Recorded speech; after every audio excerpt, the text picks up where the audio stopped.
Assalamualaikum warahmatullahi wabarakatuh. Perkenalkan, nama saya Salsabila Rizkia Putri dari kelas 1A. Di sini saya akan menjelaskan mengenai konsep ketuhanan dalam Islam. Filsafat ketuhanan. Apa itu filsafat ketuhanan? Pemikiran tentang ketuhanan berarti membicarakan masalah keimanan sekaligus filsafat. Dan apa itu filsafat? Filsafat adalah pengetahuan yang benar, knowledge of truth, yaitu usaha menemukan dan memanggil kebenaran secara radikal dengan menggunakan saran akal, menerangkan sesuatu yang benar dan indah. Sedangkan untuk mengungkapkan kebenaran Tuhan atau iman hanya dapat diperoleh hati atau keyakinan. Hal ini bukan berarti filsafat tidak akan bisa menemukan keimanan.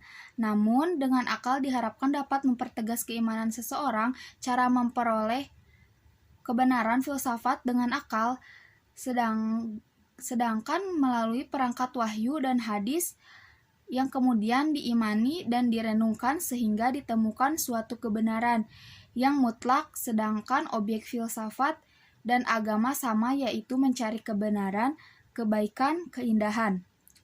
Tuhan dalam filsafat sudah disinggung sejak zaman Plato dan Aristoteles. Yang monoisme yaitu mengikuti faham keesaan sumber alam semesta, atau zat yang wajibul wujud atau keadaan mutlak. Tuhan menurut Al-Kindi adalah pencipta yang tidak mempunyai permulaan kadim, sedangkan alam tidak kekal di zaman lampau tetapi mempunyai permulaan hal hadis. Siapakah Tuhan itu? Platinos mengasumsi bahwa di balik realita nyata dunia ini ada Dewan yang Maha Satu, yaitu Tuhan yang merupakan sumber dari alam dan sumber dari segala yang benar. The first truth al-hakul awalu. Yang benar pertama filsafat tertinggi Al-Kindi dan Platinos, yaitu yang menjadi sebab bagi segala yang benar. Sesuai faham, di dalam Islam, Tuhan menurut Al-Kindi adalah pencipta alam. Menurut Al-Kindi bukan kekal di zaman lampau, kadim, tetapi mempunyai permulaan. Oleh karena itu, Al-Kindi dalam hal ini lebih dekat pada filsafat Platinos. Tuhan dalam sejarah pemikiran manusia.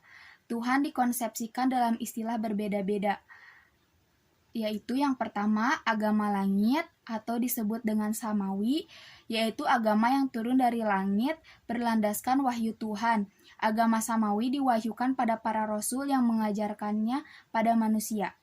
Ada 3 agama samawi yang banyak dikenal dalam masyarakat, yaitu agama Islam. Kitab suci Al-Quran. Usia Islam sudah berumur ribuan tahun sejak Allah Subhanahu wa Ta'ala menurunkan Al-Quran secara bertahap pada 610 sampai 632 Masehi. Kitab suci Injil. Usia Kristen juga berusia ribuan tahun sejak kali pertama diturunkan pada manusia. Dan yang terakhir Yahudi. Kitab suci Taurat.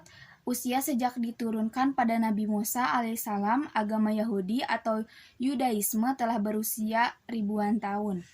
Yang kedua, agama bumi atau bisa disebut dengan agama ardi, yaitu agama yang berkembang berdasarkan budaya, daerah, pemikiran seseorang yang diterima secara global dan bukan berdasarkan wahyu. Ada 2 agama ardi yang banyak dikenal dalam masyarakat, yaitu diantaranya pertama Hindu. Kitab suci Weda. Usia Hindu tercatat sebagai salah satu agama paling tua di Indonesia, sudah ada sejak 7.000 hingga 6.000 Masehi. Yang kedua, agama Buddha. Kitab suci Tripitaka. Usia ajaran Buddha disampaikan Siddhartha Gautama yang terus diminati hingga sekarang. Agama Buddha diperkirakan sejak 2600 Masehi. Konsep dalam Tuhan melahirkan aliran-aliran pemikiran filsafat, yaitu teismus sebagai kepercayaan terhadap Tuhan atau dewi-dewi. Yang kedua, deismus, ateismus adalah kepercayaan filosofis yang menyatakan bahwa Tuhan ada sebagai sesuatu sebab. Pertama yang tidak bersebab. Dan yang ketiga, agnosticismus, yaitu pandangan bahwasannya ada atau tidaknya Tuhan atau hal-hal supranatural adalah suatu yang tidak diketahui atau tidak dapat diketahui. Perkembangan pemikiran agama di dunia barat yang di kemudian hari Teori evaluisme yaitu proses kepercayaan dari tingkat yang sederhana kemudian berkembang menjadi sempurna. Sejarah pemikiran manusia tentang Tuhan. Teori evolusionisme Max Muller dan E.B. Taylor. Dinamisme mengikuti adanya kekuatan pada benda yang dipengaruhi dalam kehidupan. Dan politisme roh yang lebih dari yang lainnya yang disebut dewa dengan bidang kekuasaan masing-masing. Animisme mempercayai adanya peran roh dalam kehidupan. Henoteisme satu bangsa yang hanya mengikuti satu dewa yang disebut Tuhan namun masih mengikuti Tuhan bangsa lain. Monoteisme hanya mengakui satu Tuhan untuk seluruh bangsa. Pemikiran Tuhan tentang Tuhan di dunia modern dipandang sudah taken for granted, tetapi peranan Tuhan dalam kehidupan sudah dilupakan dan tidak dilibatkan secara dalam kuasalitas kehidupan, yang disebut sekulerisme. Istilah sekulerisme dikenal pertama oleh George Jacob Holyoake pada tahun 1846, adalah sistem etik yang didasarkan pada prinsip moral alamiah dan terlepas dari agama, wahyu, atau supranatural. Keimanan dan ketakwaan. Apa itu iman? Secara bahasa yaitu percaya, dan secara istilah yakni meyakini dalam hati, mengucapkan dalam lisan, mewujudkan dalam amalan perbuatan. Dan apa itu takwa? Takwa secara bahasa yaitu memelihara, dan secara istilah yaitu memelihara diri dari siksa dengan mengikuti segala perintahnya dan menjauhi segala larangannya. Hakikat menurut Islam, konsep manusia. Siapakah manusia?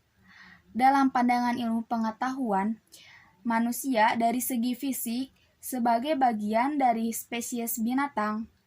Penganut teori psikonolatis menyebut manusia sebagai homo fanes atau makhluk yang berkeinginan. Dan menurut teori behaviorisme menyebut manusia sebagai homo mechanicus. Dalam ilmu logika dikatakan manusia al-hayawanun, hewan yang berpikir. Potensi fitrah manusia. Potensi fitrah manusia terdapat ada 3, yaitu yang pertama basyar, disebut dalam Al-Quran sebanyak 37 kali. Innama ana basyaru mitlukum, salah satu contoh ayatnya. Dalam surat Al-Kahfi selalu dihubungkan sifat biologis manusia seperti asalnya dari tanah. Yang kedua, insan, disebutkan dalam Al-Quran sebanyak 65 kali. Contoh dalam surat Al-Alaq ayat 5, Alamal insana malam ya'lam. Konsep Islam selalu dihubungkan pada sifat psikologis atau spiritual manusia.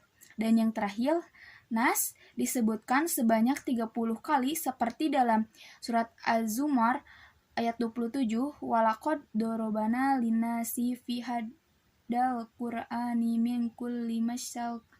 Kata ini menunjukkan pada semua manusia sebagai makhluk sosial atau secara kolektif.